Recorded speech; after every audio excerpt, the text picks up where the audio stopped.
Hey, what is going on everybody, and welcome to Fantasia. For today, we're going to be jumping into another session of Epic 7. Now today, not really the traditional gameplay that you see on this channel, and honestly I was having a really big internal debate on whether or not I should cover this in a video form or not, and then I ended up deciding, well, you're seeing the video now, so decided on creating it.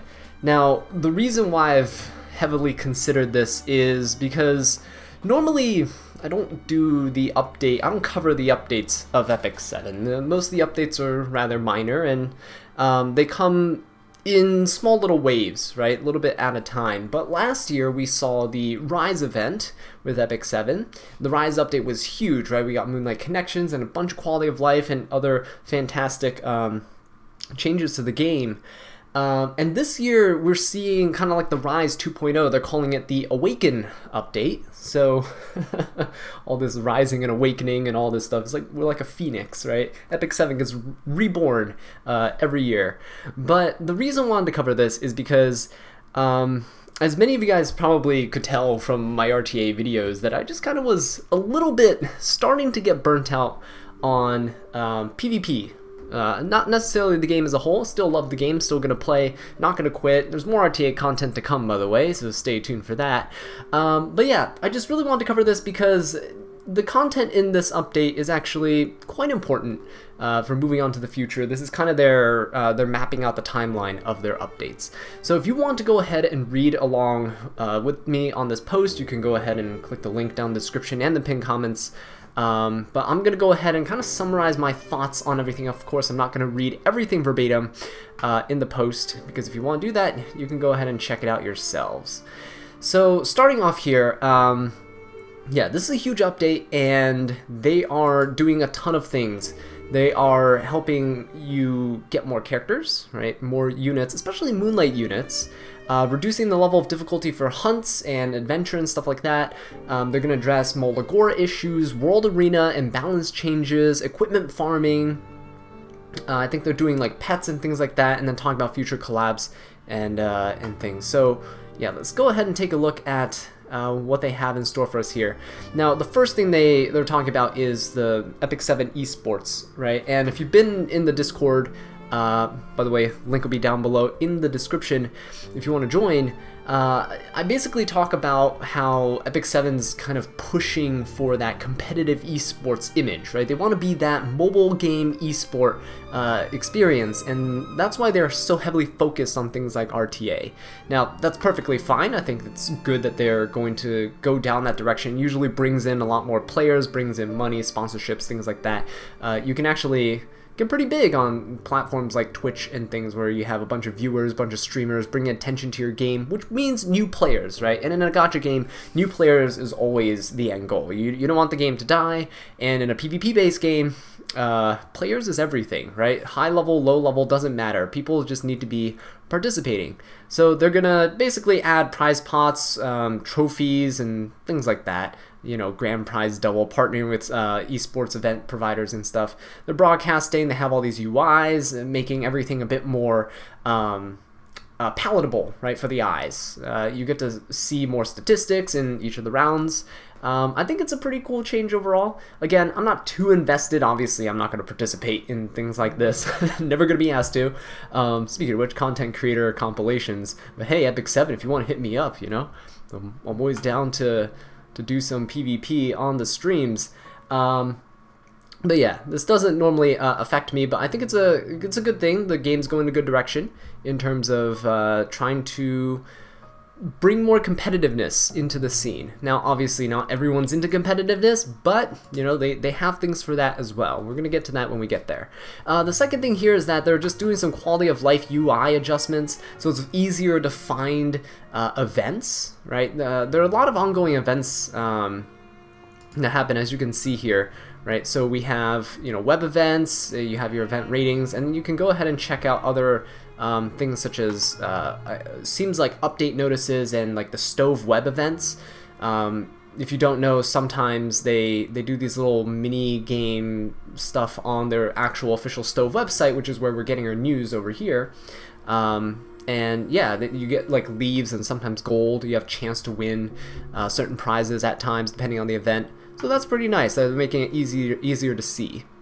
Next thing we have is, yeah, get free 5-star hero basically. So you get a free RGB unit for each of the hunts. Now you get to pick one of them, I believe. Yeah, you can acquire one of the widely used 5-star heroes for each hunt. So I assume they're, based on statistics, they have Sirmia for Golem, Cigarette for Wyvern, and Vivian for Banshee, which is kind of nice. Now the big thing, most of you guys, if you're mid-late game, you have your hunts settled, right? You probably know what you're doing. You have your team comps and everything. But the cool thing is, we get 36 Molagoras. You get Wisdom Gazes, which you can do to buy exclusive equipment. You get Daydream Joker. Now you can max limit break, right? And it looks like, yeah, it looks like basically they're just building your units for you. Now, obviously, you don't need to mola your PvE units all the way. Very little reason to do so, but that's free Molagoras that you can use elsewhere, right? And that is fantastic. Wisdom Gazes are cool, but if you've been doing your Holo Trials every, bi-weekly, you should be fine. Everyone should have Daydream Jokers by now, but as a newer player, this will definitely benefit you a ton. So that is fantastic to see. They're helping the new player experience, right? And that's, I think, the main thing that we need to take away from this. They're looking to improve the new player experience and also, the veteran player experience, but they want to make it easy to get into the game. If you've played like 3 years ago when the game first launched, it was an awful experience, right? And as the years have gone by, farming has gotten easier. We have more quality of life. We got pets. We got all these things that we kind of, take for granted now. We're like, oh yeah, this is cool. But the game never always had these things. So it's very nice to see that they're looking back and they're saying, okay, well, these newer players, they're not going to have, they're probably going to be trying to roll for the new 5-stars and such, but people are always going to tell them to roll for these because, go for Cigarette. You got to farm Wyvern. Wyvern's the king of all hunts. So it's nice that they're saving new players' resources and getting them a jump start into the game. So next thing is a Molagora event, apparently. So yeah, this is I think a one-time thing that you can do, but you can acquire 66 Molagoras here. And there's missions apparently that you have to do, but it looks like those aren't the only things that you can acquire. It looks like you have a bunch of things, including like the level up potion, right? Dogs, penguins, a bunch of, I guess, catalysts and such, right? Conquest points for arena gear, gem selection chests, which are always nice, reforged materials, charms. Yeah, this is looking really, really nice. So Molagoras, I haven't really had too much of an issue lately with them because not too many units that I need to build that require a ton of molas. Usually DPS units require more than support units, but it's always nice, right? For those of you guys who are kind of in a pinch on molas, there you go. This is a really nice welcome. This kind of reminds me of when they used to literally like recall heroes that got nerfed. Yeah, you just get a bunch of resources back. It feels good. You're able to build up new units, diversify your roster, update everything to compete with the current meta. So that's kind of cool. All right, moving up, we have Epic 7, and I think they talk about their collaborations. They want to bring in more partnerships. They talk about how they had partnerships with, Amazon Prime and things like that. I think they had a Twitch promotion thing as well recently. But you see here, laid out in front of you what they're going to be doing. I'm really excited for the Google Play games on PC. So for those of you who don't know, it's essentially Windows incorporating like the ability to run apps on the desktop. You don't need an emulator. So if this goes smoothly, if Google Play games and stuff gets implemented, then it's going to be quite nice. It's going to be way more accessible to play your favorite mobile games on PC, right? Not just Epic 7. Now, moving forward, I mean, they have, I think they're talking about different types of media that they're going to be trying to create. So they're looking to create, you know, comic strips and things like that. And they're doing like 3D model technology for, I think they're streams, right? So you know how sometimes they dress up in those little character costumes and such, and they're really fun, really cute. I think they're trying to branch out. I think this is kind of like a nod towards, what is it called? What is everyone obsessed with? VTubers and such, right? So that's a new craze. Why not? You know, why not get a Tamarin VTuber going on in the Epic 7 Epic 7 YouTube channel? So yeah, it's pretty cool.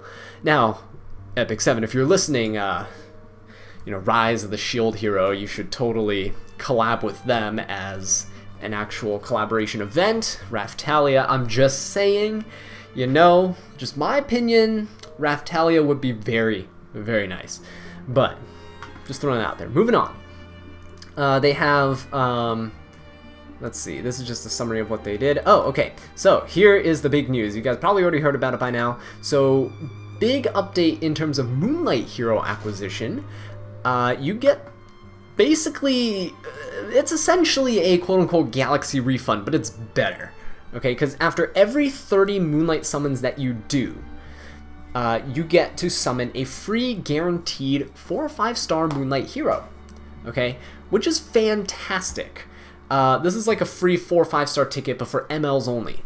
Now, you will be able to redeem this, essentially, retroactively, right? So if you've already Moonlight summoned in the past, all of your Moonlight summons will be totaled together. They'll divide it by 30, and that's how many, essentially, tickets you get to summon 4 to 5-star heroes. So, you know, you don't have to, like, save your Galaxy summons. If you want to keep using your Galaxy summons, you can feel free to do so. It applies retroactively, so, you know, you could definitely expect a video from me. We're gonna go and blow through some of those summons on probably a special video, right? Like a milestone video or something. But yeah, that's gonna be quite nice to see, and I'm sure many of you guys are very excited for, you know, completing some ML4 collections, imprints, getting copies of units that you really want, that you don't have, and of course, the ever mythical chance of getting an ML 5-star from Galaxy Summons, which we know statistically is just is just never gonna happen. But good luck to you guys when you guys do those summons. It's about a month away. I think it's implemented somewhere mid-April, right? So that's gonna be quite nice. Okay, Mystic Summons are also getting an adjustment here. Now, they are basically allowing you to choose your rate up for the Mystic Summons. Okay, so Mystic Summons are going to be introduced in batches of 3, so they're going to be rerunning units, those existing ML5s. They're not going to do this with the new ML5s on their release banners. You get to choose which hero you want to summon, and yeah, just like regular Mystic Summons, you don't have to, you know, your pity doesn't reset. It's collective between all of them. So if you decide halfway through that you don't want Maid Chloe anymore and you want to summon for, I don't know, a Tywin or Spez or Ball, you can go ahead and switch, and it's just like normal Mystics, you know, pity carries over, which is quite nice. This is great because, as you see down here, a lot of Moonlight 5-stars have not had a rerun in a long time. That's been a problem that people have identified, right? As new Moonlights keep getting released, it saturates the pool of 5-stars, and expecting a rerun of an older unit is going to take way longer. For example, Bryceria hasn't had a rerun, you know, a lot of older units, Dillybet and such, Operator Cigarette, we haven't seen them in a very long time, and some of them only had one run in the past. So, you know, it's very nice. All these heroes here that are shown have not had a rerun in over 1 year, and those will be the heroes that start returning in batches. Okay, now one of the main things that a lot of people probably see here is ML Cowrick is going to be coming, the first, right? He's going to be the first rerun. Then we have Sage Ball, a Tywin Bryceria, which is pretty nice, and if you guys know me, I'm a huge Bryceria fan. Bryceria is probably one of the best cleavers in the game, if not the best cleaver in my opinion. So, you know, if you like Bryceria, just saying, don't be those people who passed up on her the first time around. But before you spend all of your mystics on this, I will show you guys that we actually have more MLs coming up, and you might be interested in them. Just looking at the bottom here, Forest Sage Vivian, right? ML Vivian is going to be coming out, so if you like Vivian as a unit, you might want to save up. Alright, moving down here though, they're talking about group summon. So we get a custom group summon for units. This has been talked about for a while now. They've announced this previously. And essentially what you get to do is pick 3 units, and you get to 3 5-stars. And they'll be put on a rate-up custom banner of your own. They'll come with their own artifact that normally is on their rate-up banner. For example, if you want Draco Plate, you can go for Luna's banner, right? You can get limited artifacts and stuff like this too. So it's quite nice. The only condition is that they have to have at least 1 rerun before. So for example, last year's Samurai Syria, she's only had 1 debut. You won't be able to get Samurai Syria there. And it's been at least 6 months since their release, and collaboration units are not included, so you can't get things like Rimuru and stuff like that. Limited heroes though will be there, so you can get Luna, Diane, Landy, SSB, Hufine, and Tenebria, the Fairy Tale Tenebria, right, which is definitely one of the units that I'm going to go for. But yeah, you can pull for units. I suggest you also consider artifacts as well, because I believe there's a counter that, and then you can, ooh, is there? There might not be a counter. Actually, I don't want to spread false information. But I'm pretty sure you have, for each summon you get a currency, and then if you get a certain number of currency you can redeem like a pity for the unit or a pity for the artifact. That's at least how they did in the past, but yeah. Oh yeah, there we go. See, every summon awards you 1 stars, a Mirage coin, and with these you can acquire the selected hero or artifact. Okay, cool. I'm not spreading misinformation. That's fantastic. I love that. Okay, so moving on, we got custom Mystic summons. Okay, so these are also going to be here. You use regular Mystics to summon during them, and they're going to allow you to essentially customize your banner. They're using, instead of Stars Mirage, or whatever this Mirage was, Stars Mirage coin, you get a Moon's Mirage coin for the Moonlight heroes. Funny how that works. And they have a schedule for this. It's like a 3-month period. And what you can do is you can choose both 4- and 5-star Moonlight heroes whose banner ended at least 6 months ago. They'll be available for you to summon from. Right, so it's quite nice, and yeah, save up Mystics. Basically, this is a PSA, save your Mystics. If you haven't been saving your Mystics already, save your Mystics for who you actually want. Because again, Moonlight characters are hard to come by, so make sure you are spending wisely, right? Spending your resources wisely.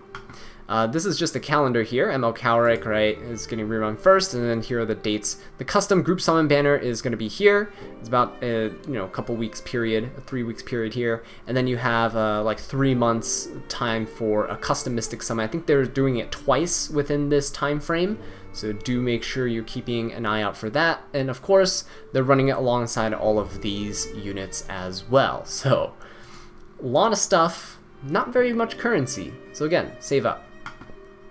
Okay, next is going to be World Arena and balance changes, one of the big things for me. So we know that we have 2 pre-ban units that are going to be implemented now, so that is always going to be nice. This has not been implemented yet. This pre-ban is going to come into effect once the new season starts. And like I suspected here, they did not want to impact people who are just starting to get into RTA, who might have a limited pool of units. So the 2 pre-bans only apply to champion and above, so Emperor and Legend as well. So if you're in the lower ranks, don't have to worry about 2 pre-bans. It's a good or a bad thing, right? You don't want to have people ban 2 of your units that you always use, and now you only have like 4 playable units that you can draft from, right? So that's what their plan is. They want to make it so that it's not hurting the people who are trying to start playing RTA for the first time. Okay.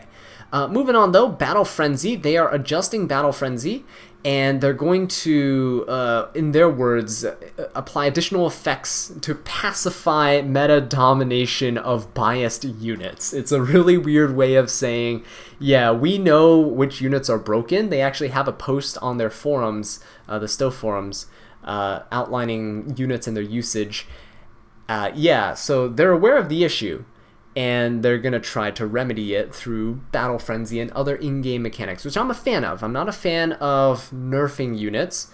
I don't want to go into a whole balance discussion, right? I know a lot of people in a previous video where I made a comment, a response to another comment, people were coming after me for talking about not wanting things nerfed. But I think there are many different ways that they can adjust things that are already in-game to explore different ways to balance the game rather than straight up going for the jugular, right? Just nerfing units, making them unrelevant, irrelevant, less relevant, what have you.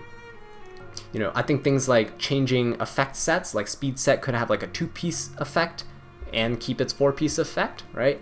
Or HP sets, you know, can have a 4-piece effect along with their current 2-piece effect. So I think those are little ways that Smilegate can think about balancing and adjusting the game rather than just, you know, going and just saying, all right, you know that unit you paid $600 for to get a copy of in Mystics? Oh yeah, they're useless now. So that's just my opinion, throwing it out there. But don't attack me in the comments for that. Just my opinion. All right, but anyway, World Arena Frenzy is going to be updated, which is going to be quite nice. I think they're applying it a bit earlier. Yeah, see, it applied on March 17th preseason, so that's going to be quite nice. And we're going to see it relatively soon. Actually, in just a couple days. All right. Now, they also have a new World Arena Epic 7 World Cup mode that's going to be coming out, and I think they're talking about, you know, implementing different little modes that you can use in mock battles for fun, right? So I like to see that. I like to see different modes, because people are already doing that when they're hosting mock battles. Giving it an official structure, though, is actually just an icing on the cake, right? Cherry on top. So that's quite good. I'm very happy that they're going the direction of, because if they really want Epic 7 to be a competitive, you know, esport title, then they're gonna have to have casual ways of introducing players to their system. Okay, moving on though, they are going to implement a replay option for World Arena. This is going to be sick because now you get to share clips of matches that you've had. And for content creators like me, I don't have to always constantly be recording stuff, and maybe, you know, you get to see some fun little replays of things that happen off camera, because like little cheeky plays or little luck sacks. That's gonna be quite nice. I'm very much looking forward to this. Rewatching battles is also a great way to help you kind of learn your mistakes or see what went wrong. Sometimes you get caught up in the heat of the moment. You guys always in the comments catch me saying things and you're like, wait, no, you know, that's completely wrong, you would have lost anyway, and stuff like that. But you know, I appreciate those. Sometimes you just get caught up in the heat of the moment when you're playing. You get angry and stuff, upset. You look back, though, at those replays. You'll be like, oh, yeah, okay. I definitely made a mistake. I misplayed, or I miscalculated, misinterpreted the situation, or didn't account for various variables. It's a great way to learn, and it's one of the reasons why I've kind of improved so much over the course of the years that I've been playing, is because I make content, and I have to watch my own content. And you tend to catch those things. Now, another thing here is they're putting in a new arena mode. It's a 3v3 arena mode, and yeah, it is going to be quite interesting. You have to win 2 times, I think, is they're saying here. You have to win 2 times to be the victor. It's challenging people to basically look at different team formations, party formations, and they want to, in their words, encourage players to build more units, diversify their rosters. It is definitely something to look forward to, right? Maybe some units that you have built that are underused in other areas of PvP and PvE can be used here. So, something to be excited about. Now, I'm not a huge arena fan in general, but hey, maybe this mode will change that. We'll see. Okay, equipment revamp. So, here is another exciting thing that we've been having a lot of those constant crafting events that are going on. I think we currently have one as well. It's quite nice. But we essentially now have a pity system that's going to be implemented for crafting. So you have a gauge that will increase proportional to the level of crafted material, and it basically, once you reach the full meter, you get to go ahead and choose the set you want and acquire an epic piece. So that is pretty nice.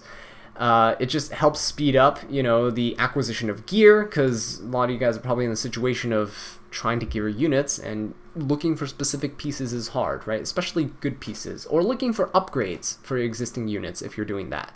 It's just sometimes really hard to find a good piece. So it's nice. It's nice that they're doing this. They're also doing some quality of life changes. So instead of being able to just put 5 charms in, now you're able to put up to, I believe, 20. Yeah, you can do 20 enhancement materials at once, which is fantastic. And I think they said upgraded substats and their values will be easier to recognize. They're going to show you what changed. So you no longer have to just mutter under your breath all the numbers, all the substat values, and then go back after you upgrade it and see what changed. I think they're going to show you what happened, which is quite nice. And that also means you can go YOLO and plus 15 something from 0, and also see how poorly it rolled. So that's cool. So the image here, right, is quite nice. You can see here the substat is recorded, and you can put a ton of things into it.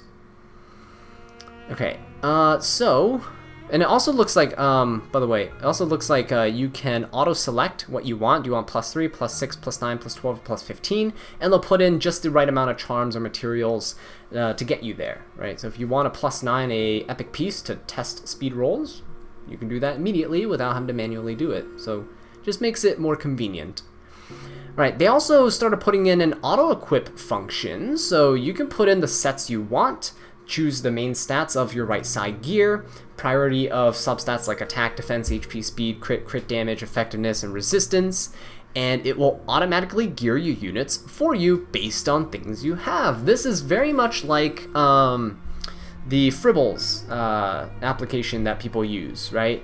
So this is really good. It's an it's incorporated into the game, so it's more accessible for people. It's there's less of an entry, less of a gateway for it. You don't have to do anything external, right? So this is a fantastic feature. I still personally like manually gearing units, but this is a great, even if you like manually gearing units, it's a great way to just slap on some gear and then adjust from there, right? You can do slight adjustments and tweaks. So very happy about that. They're also doing an adventure revamp, so this is just decreasing level of monsters that are in episode 3, because we all know we hate fighting episode 3 monsters. They take so long to kill, you can't RB solo it. They're decreasing their level and stats, which is fantastic. Easier to farm. Adventure should not be such a chore to do, and it just helps, get catalysts, right? They also decrease difficulty and the time it takes to clear, which again, like I just mentioned, really good change. And they're decreasing difficulty of certain bosses. I know a lot of people are getting stuck on certain places like Mort's fight or Alencia's fight, and people don't like to be stuck on a story stage, right? Story stage is something people just want to clear. Adventure mode is something people just want to get it over with most of the time. Even if you enjoy the story, you want to read and finish the story. You don't want to get caught up on a boss, especially if you're a newer player trying to run through everything. Maybe you want the new Mercedes and her artifact and her enhanced skills. You can't do that really efficiently if you're getting blocked out by all these, mobs. Also, apparently in episode 4, which I'm not there yet, but it decreases difficulty of Aiden's missions, so that's kind of cool too.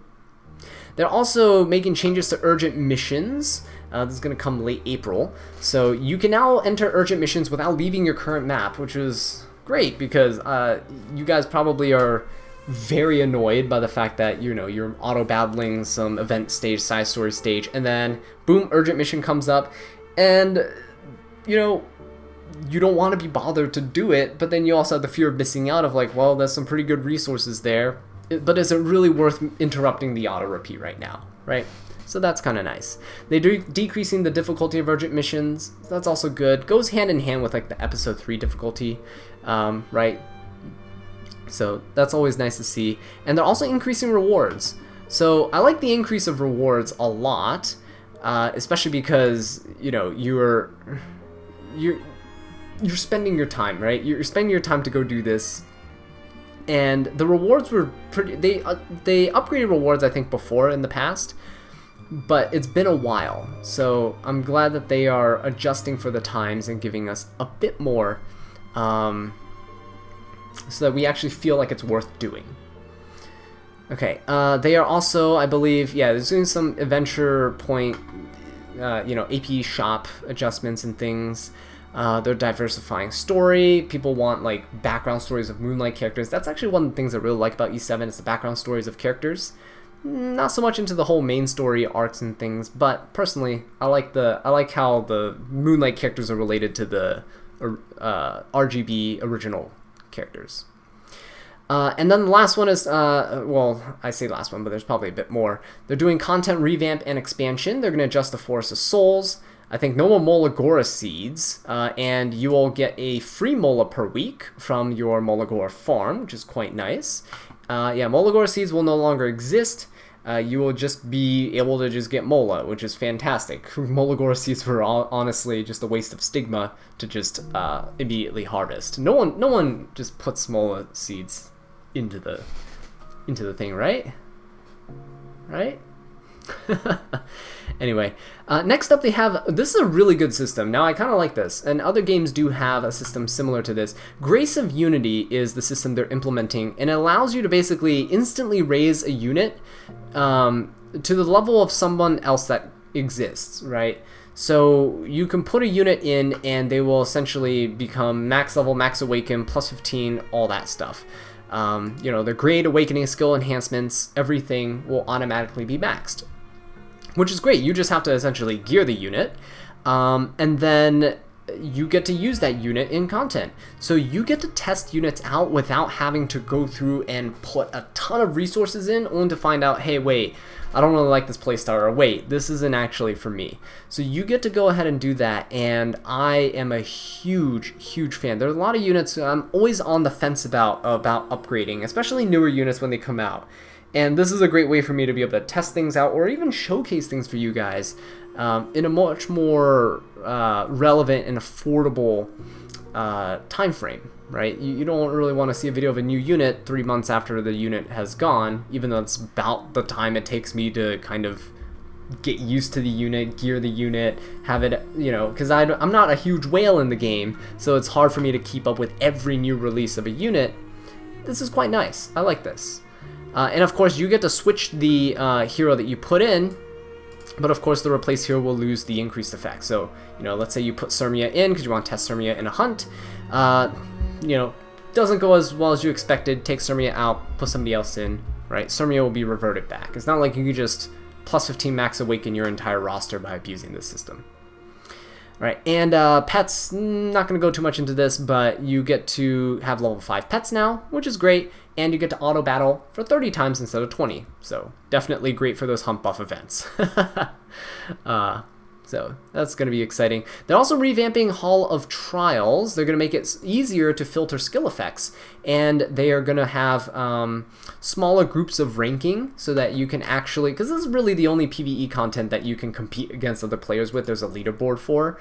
So this is quite nice that you can compete with people in your quote-unquote bracket, and you can you know, have a chance of being ranked, instead of just seeing the same like 10 people's names that are really good at like legend tier PvE players that always get like, you know, 100 million points in Hall of Trials every week. But yeah, that's quite nice. I like that.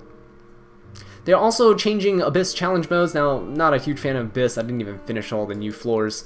But they unlocking a new mode after Abyss floor 80 and gives out various rewards for clearing challenge missions. So it's kind of like Abyss, but they're not calling it Abyss. And yeah, they promise future ones in the future. Gonna have to try it and see how it goes. So I'll reserve my opinion on that for later. They didn't really go into too much detail about it. And yeah, next up we have, I think they're doing a labyrinth for Sidonia. So I think it's a one-off labyrinth. I don't think you can, yeah, it's a one-time exploration-based labyrinth. And it is not going to be in the format of a raid, not like Hell Raid and stuff that we're used to. So that's kind of cool. And then there also is going to be some Eastern trading ship content. I don't know what that really is. I think it's another kind of, you send things out like heroes and pets and you will get rewards passively. I don't know if this is kind of like the Sanctuary, like where you send out dispatch missions, right? Not sure if it's kind of like that or not, but we'll see. Alright, but yeah, here's a summary of everything that we essentially just talked about. And I think that should be it for the update content. Oh, there we go. There is also a celebration surprise apparently. So you get Potion of Ascension and one of each of the 4 to 5 star summons for RGBs. So this is great. You get 3 free summons and a free promotion all the way up to 5 star. So that's going to save you a lot of resources for those of you promoting a 3 or 4 star unit all the way to max, right? That's probably the best way to use this. But of course, you can use it on whoever you want, and it'll save you a ton of dogs and resources. I'm going to be saving this, though, for a unit or so that comes down the line. Alright, and yeah, that's pretty much going to be it. If you want to check out this post, by the way, again, link is going to be in the description or the pinned comments down below. And if you go to the Epic 7's stove page, you get to find a ton of... Let's see, if you go to general use, you get to find a ton of posts relating to the upcoming events on rerun units, you know, updates and stuff, update content and infographics on World Arena if you're curious about statistics and how different heroes are used or banned. Not used, I guess. That's all going to be there as well. So go ahead and explore. There's a ton of things on the Stove website if you didn't know that existed. And that's going to be it from me. So thank you guys so much for watching this video. Really do appreciate it. If you enjoyed it, please leave a like, subscribe for more Epic 7 content, and leave a comment down below letting me know what I can do to improve. And until next time, take care.